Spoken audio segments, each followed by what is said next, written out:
bener. Lupa. Yang ngomongnya benar. Jangan lupa. Terus? Like, komen, tahu. Nah. Lagi.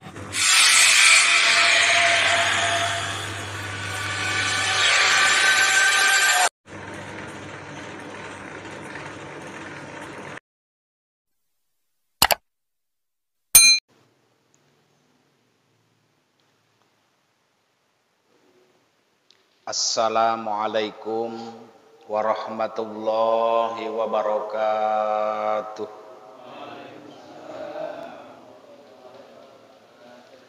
Alhamdulillahilladzi ja'alana wa jama'ana fi hadhil lailah.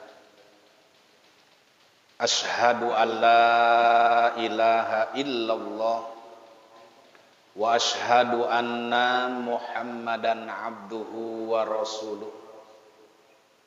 Allahumma fasholli wa sallim wa barik ala sayyidina wa habibina wa syafi'ina wa maulana Muhammadin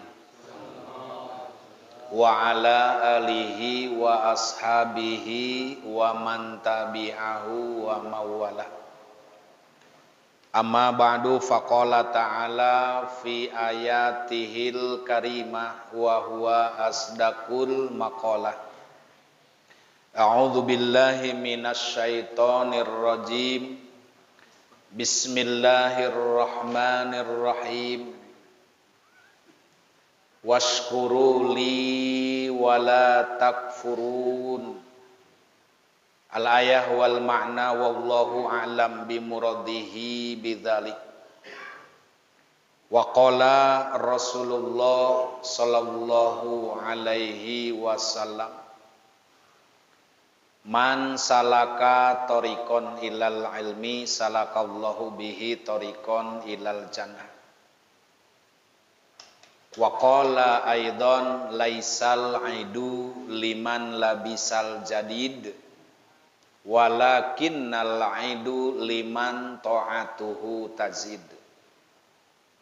Shadaqallahul aliyul azim wa balagha rasuluhun nabiyul habibul karim wa nahnu ala dzalika minasyahidin wa syakirin walhamdulillahi rabbil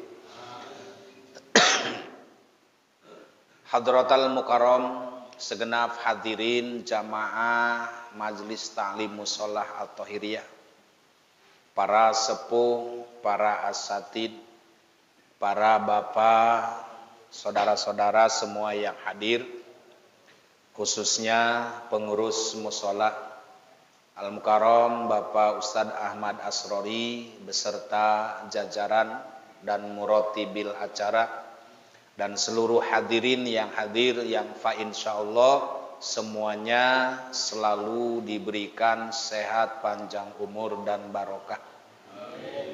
Dan kita alhamdulillah bersyukur terhadap nikmat-nikmat Allah yang telah begitu banyak diberikan kepada kita, sehingga kita telah melewati dari apa yang sudah kita minta selama di bulan Rajab, bulan Sya'ban dan bulan Ramadan. Bahkan saat ini sudah melewatkan Ramadan dan memasuki bulan Syawal. Maka malam ini adalah malam perdana pertama sekaligus kita buka pengajian rutinitas yang sempat libur beberapa bulan yang lalu, yaitu dari mulai bulan Sya'ban, bulan Ramadan, dan alhamdulillah bulan Syawal.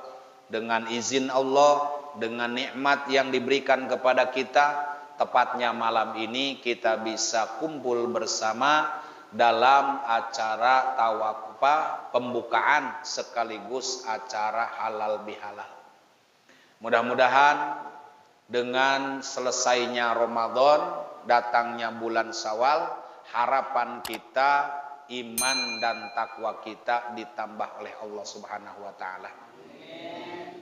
Salawat ma'asalam tetap tercurah terlimpah keharibaan junjungan kita Kangjeng Nabi Muhammad kepada para keluarganya, para sahabatnya, para pengikutnya, dan juga kita semua umatnya yang senantiasa amat sangat mengharapkan, merindukan syafaat kelak di yaumal jaza. Amin ya Allah ya rabbal alamin. Hadirin jamaah yang dirahmati Allah, ketika kita melihat waktu-waktu yang tidak mungkin walau sedetik bisa diulang, makanya ketika kita ditanya apa yang paling jauh dari kehidupan kita, maka jawabannya yang paling jauh dari kehidupan kita adalah masa lalu. Karena tidak bisa diulang. Jangankan 1 tahun, 1 bulan, 1 minggu, 1 jam barusan nggak bisa diulang. Makanya banyak orang ingin kembali ke masa kecil. Kenapa ingin kembali ke masa kecil? Karena orang masih kecil belum punya beban, baik beban dosa maupun beban pikiran. Anak kecil mah tidak mau tahu. Ibarat HP mah memorinya masih bersih, nggak mikirin masalah bayar listrik, nggak mikirin bayar air, nggak mikirin resiko. Ya, makanya orang tua kita dulu sering memberi nasihat. Kegeh karasa kudia ngeskolot mah. Tuh. Jadi pada waktu ngomong begitu belum kepikiran, belum merasakan. Nah, ketika kita udah pada rumah tangga, udah punya anak, udah punya beban, barulah apa yang disampaikan orang tua kita merasakan. Kolot orang baheula teh ngomong gitu kealaman ku urang. Nah, maka oleh karena itu setelah selesai bulan suci Ramadan yang dulu kita amat sangat berharap bertemu dengan Ramadan, sehingga di dalam doa kita selalu ungkapkan wabaligna Ramadana, sampaikan ya Allah umur kami berjumpa kembali di bulan suci Ramadan. Dan sekarang Ramadan sudah lewat. Maka ketika lewat Ramadan, inilah bulan pembuktian sebagaimana disampaikan oleh Rasul, laisal aidu liman labisal jadid walakinal idu liman taatuhu tazid. Lebaran itu bukanlah orang-orang yang berpakaian serba anyar, serba baru, akan tetapi lebaran maknanya liman taatuhu tazid, bagi orang-orang yang taatnya semakin meningkat. Jadi mudah-mudahan selesai Ramadan, Idul Fitri, datang bulan Syawal, harapan kita iman, taat dan takwa kita ditambah oleh Allah Subhanahu wa taala. Maka malam ini sebagai pembukaan dan juga halal bihalal, yang pertama saya atas nama pribadi yang ditugaskan memberi materi pada pengajian rutinitas setiap malam Kamis Ba'da Isya di Musolah atau Hiriyah, malam ini saya ingin sampaikan yang pertama permohonan maaf ya kepada pengurus dan para jamaah. Dari pribadi saya yang sangat dalam, bukan tidak mungkin tapi pasti banyak kesalahan, kehilapan, baik itu ucapan, tingkah, perilaku. Malam ini saya mohon dibukakan pintu maaf yang sebesar-besarnya. Adapun para jamaah, insya Allah tidak ada masalah, tidak ada dusta di antara kita, artinya tidak ada beban. Kenapa? Dari sepanjang tahun kita buka tutup pengajian, alhamdulillah.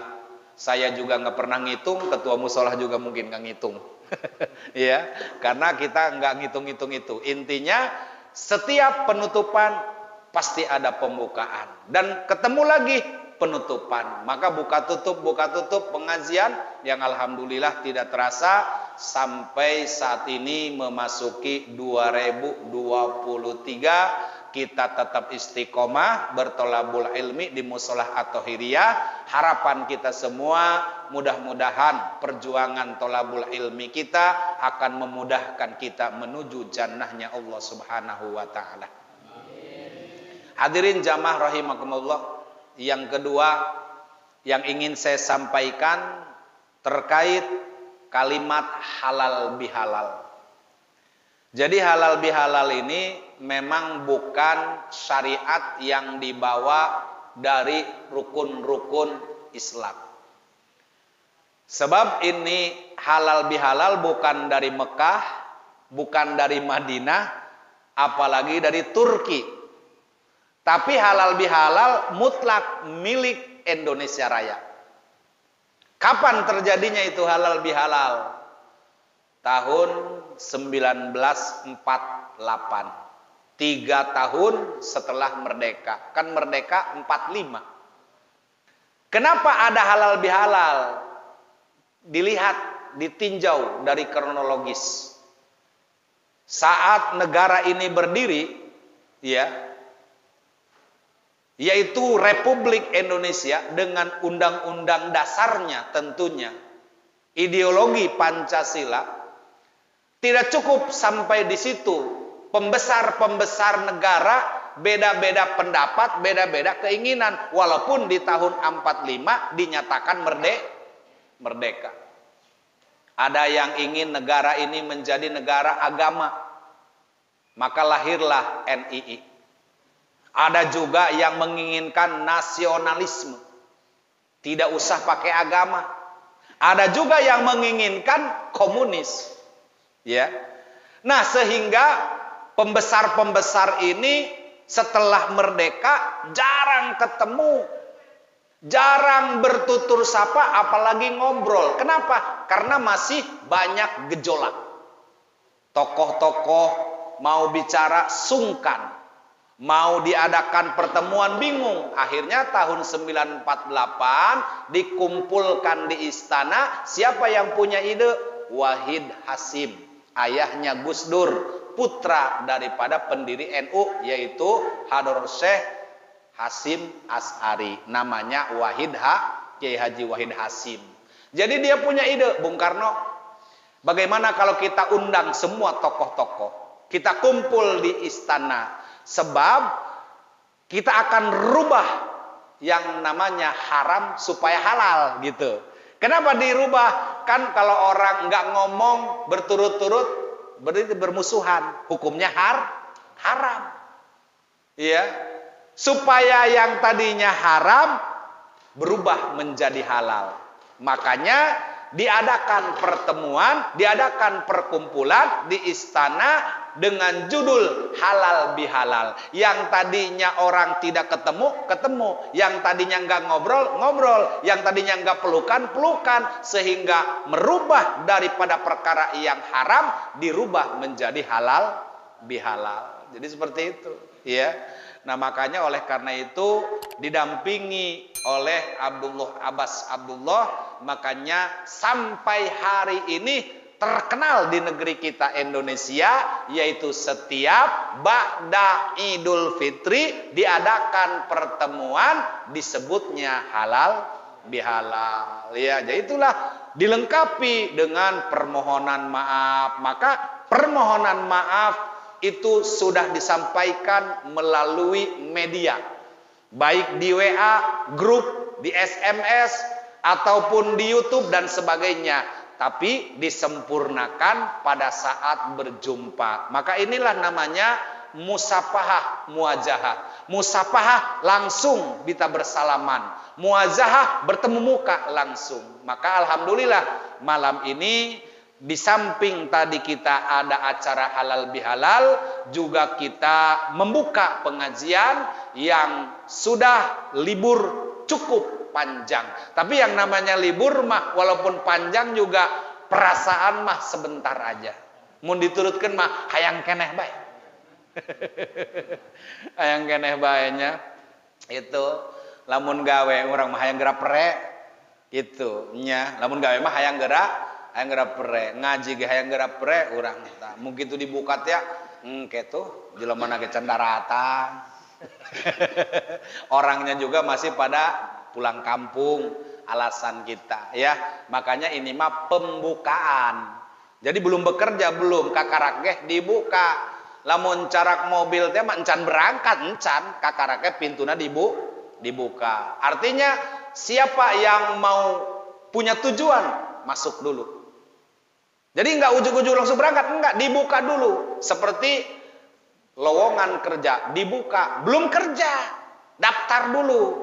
Keterima atau tidaknya wallahu alam. Nah, ini juga pengurus sudah membuka gerbang lebar-lebar tolabul ilmi. Siapa yang mau mendaftarkan diri, siapa yang mau masuk, siapa yang tertarik, maka sudah dibuka lowongannya. Kalau tertarik silahkan daftar. Ya, kalau tidak, ya nggak ada masalah. Yang pasti pengurus sudah menggugurkan kewajiban sebagaimana disampaikan oleh Rasul, mandala ilal khair falahu ajru kafa ilihi.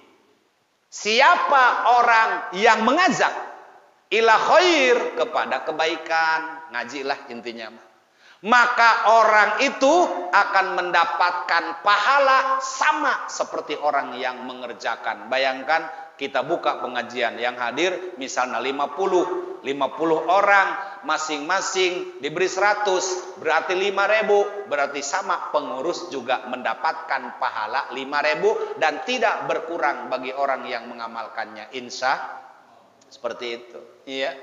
Maka hadirin jamaah yang dirahmati Allah, Rasulullah Sallallahu Alaihi Wasallam bersabda, la hijrota ba'da fathin. Kata Nabi, tidak ada hijrah sesudah pertalukan kota Mekah. Apa maksudnya fathi? Kalau kita lihat di dalam surat, ya, yaitu idza jaa nasrullahi wal fath. Dalam surat Al-Fath.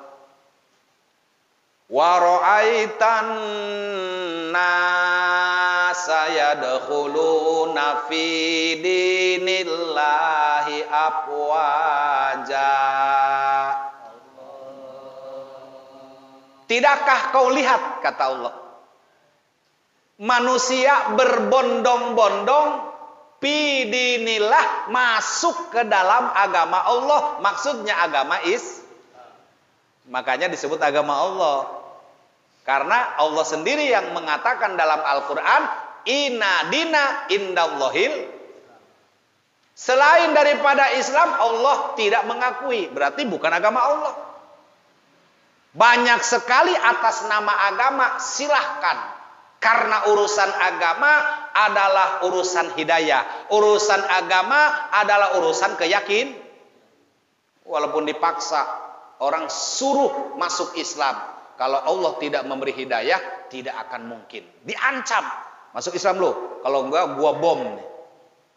Asup Islam dia lamun teu dicekek paeh dia kuai. Moal mantak orang asup agama dengan ancaman, tapi tanpa diancam, tanpa diajak, tanpa disuruh. Kalau Allah sudah memberikan hidayah, maka lihat, yadkhuluna fi dinillahi afwaja, berbondong-bondong mereka masuk ke dalam agama Allah Subhanahu. Nah, surat ini, ayat ini menceritakan bahwa kalau hijrah itu Nabi dari Mekah menuju Madinah lantaran Kangjeng Nabi beserta para sahabat yang hanya beberapa orang masuk ke dalam Islam, selalu diintimidasi, kalau bahasa kerennya mah. Ya, kalau bahasa keren. Tapi lamun di lembur mah nini aki-aki bingung eta. Naon sing intimidasi? Tah, oge ulah make nu kitulah ngomongna. Cek urang mah teu eureun-eureun diancam. Diseksekusi tuh, pokoknya diancam. Ayo dia, asup agama Muhammad, paehan kowe. Asup agama Islam, podaran. Nah, seperti itu. Akhirnya tidak sedikit orang yang disiksa, dianiaya gara-gara mengikuti ajaran yang dibawa oleh Kangjeng Nabi Muhammad. Dengan demikian tidak ada cara lain. Allah yang membuat schedule. Allah yang membuat skenario. Maka Nabi diperintahkan untuk hijrah. Artinya dengan tenang, dengan tentram mengajarkan agama ketika sudah keluar daripada sarang-sarang kafir. Selama masih di Mekah nggak mungkin. Kenapa? Karena kekuatan orang yang belum diberikan hidayah pengaruhnya masih besar. Makanya hijrah tercatat cukup kata Nabi, la hijrota ba'da fathin. Setelah putuh Mekah, dibukanya Mekah, masuk penduduknya Islam, maka tidak ada hijrah lagi. Walaupun tidak ada hijrah, bagaimana kata Nabi? Walakin jihadun wa niyatun. Akan tetapi kata Nabi, walaupun tidak ada lagi hijrah sesudah putuh Mekah, jihadun yang tetap harus wajib dipertahankan adalah jihad. Waniyatun yang kedua, wajib selalu memperbaiki kehidupan dan selalu mencari kebaikan. Kalau kita bicara perang, tinggal dongeng. Bicara Uhud itu dulu. Bicara perang Badar itu dulu. Bahkan bicara dengan Belanda perang dengan Jepang, dengan segala macam yang menjajah, itu semua adalah tinggal cerita. Baheula bae baheulanya. Waktu zaman perang dijajah oleh Belanda, itu ngaji walaupun dengan ngumpet-ngumpet antusias. Kalau kita lihat sejarah di Pandeglang, di Abuya Armin Cibuntu, itu selalu diancam orang ngaji. Tapi aneh, semakin banyak diancam, nggak boleh ngaji, apalagi pakai speaker, itu penduduk semakin berbondong-bondong mau ngaji. Bayangkan, diancam-ancam tahulah ngaji, malah ngelobaan ngaji. Ai kuari mah nu ngancam malah diajakan. Eueuh, kuduna diancam-ancam beureun supaya pinu gitu tah. Jadi doang baheula. Dulu mah dilarang ngaji. Asal ada pengajian, kan dulu mah enggak ada speaker, tapi ada masjid, ada mata-mata, nanti dilaporkan kepada siapa? Kepada Snockhorgen. Ada pengajian di didatangan. Apalagi zaman Jepang, enggak boleh menghadap ke kiblat ke sono. Enggak boleh. Kata orang Jepang, robah arah salatnya. Kemana? Ke utara. Di mana? Tokyo. Ya, pindahkan ke Tokyo tuh. Itu dulu. Ya, sama. Maka orang-orang Jepang juga menjajah, bukan cuma dia tertarik dengan bumi pertiwi yang subur dan makmur, tapi dia juga di dalamnya ingin merubah status agama. Seperti itu. Maka oleh karena itu, zaman sekarang sudah enggak ada hijrah, tapi jihad wajib dipertahankan. Maksudnya apa? Rasulullah menceritakan bahwa perang Badar, perang Uhud, perang Belanda, kalau sekarang di Indonesia perang Jepang, itu dianggap perang kecil. Walaupun berapa nyawa jutaan yang melayang terbunuh, tapi tetap mungguh Nabi dianggapnya perang kecil. Tapi ada yang lebih besar dari perang itu. Sahabat juga bertanya, ya Rasul, kalau perang Badar, perang Uhud dianggap perang kecil, lalu perang apa yang besar? Biar kami bisa mempersiapkan senjata, biar kami bisa latihan dari sekarang. Kata Nabi, jihadul akbar, jihadun nafsi. Bahwa yang dimaksud dengan perang besar adalah memerangi daripada hawa nafsu. Nah, maka oleh karena itu memang perang tidak ada. Memang kita sudah merdeka. Betapa nikmat dan enaknya hidup di zaman kemerdekaan. Tidak memikirkan musuh, tidak memikirkan penjahat, tidak khawatir dijajah, tapi kita tinggal memikirkan bagaimana usaha untuk dua negeri, fid dunya hasanah wa fil akhirati. Jadi orang mah kuari teu mikiranna naon. Kolot orang mah baheula nyawa taruhannya. Boro-boro mikirin pangkat, titel, dan sebagainya. Yang penting negeri ini merdeka dari penjajah. Nah sekarang sudah terbukti merdeka. Maka berganti jihadnya. Kalau jihadnya dulu adalah perang mengusir penjajah. Kalau sekarang mah perang mengusir hawa nafsu. Supaya apa? Supaya kita tetap bisa ke pengajian. Supaya kita bisa tetap melaksanakan kewajiban. Misalnya sholat. Sholat sekarang enggak khawatir ditembak dari belakang oleh Belanda. Dulu orang mau sholat ngumpet-ngumpet. Mau ngaji ngumpet-ngumpet. Bagaimana coba bayangkan. Apakah ada ketenangan saat orang selalu ngumpet? Enggak bisa. Orang yang ngumpet pelarian selalu kekhawatiran. Tidak enak makan. Tidak enak tidur. Tapi setelah merdeka Republik ini, maka warga masyarakatnya bebas berkarya, bahkan bebas berkeliaran. Kita mau pulang kemana, jam berapa saja, sudah tidak ada kekhawatiran. Maka jangan lupakan jasa-jasa para pejuang, para pahlawan, para nenek moyang kita. Kita tinggal melanjutkan dengan bentuk jihad. Bagaimana jihadnya? Yaitu tadi menggantikan pindah. Kalau Nabi mah pindah dari Mekah ke Madinah untuk urusan agama, kita mah pindah dari rumah ke majelis taklim, dari rumah ke musola untuk sementara waktu. Salah paham, kayak pindah ke musola, dibawaan lemari nakabeh. Dibawa bajunya, dibawa kompornya. Cek kiai ge pindah hijrah ke musola, cicing nak di musola.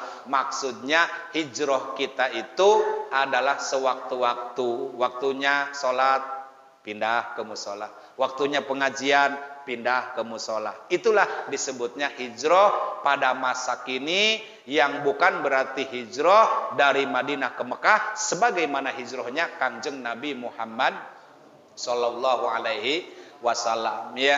Jadi ketika sudah dibuka gerbangnya, maka insya Allah malam Kamis yang akan datang kita akan melanjutkan materi-materi pengajian, entah itu fikih ataupun yaitu tasawuf, nasoihul ibad yang sempat tertunda, maka kita akan setar kembali pada malam Kamis esok, karena malam ini adalah pemberitahuan dan juga pembukaan. Bagaimana orang mau masuk kalau pintunya belum dibuka? Maka ibaratnya nggak akan ada aktivitas di dalam rumah kalau pintu rumahnya masih dikunci. Nges buka beh heulanan ieu mah pantona, ke nges dibuka mah karak ararasup, karak di jerona aya pagawean. Tah ieu ge urang sarua bae udah dibuka pintu gerbang magfirah. Ya, mudah-mudahan dengan membukanya pintu majelis taklim, pintu pengajian berarti sama dengan membuka gerbangnya rahmat dan magfirah Allah Subhanahu wa taala. Ya, maka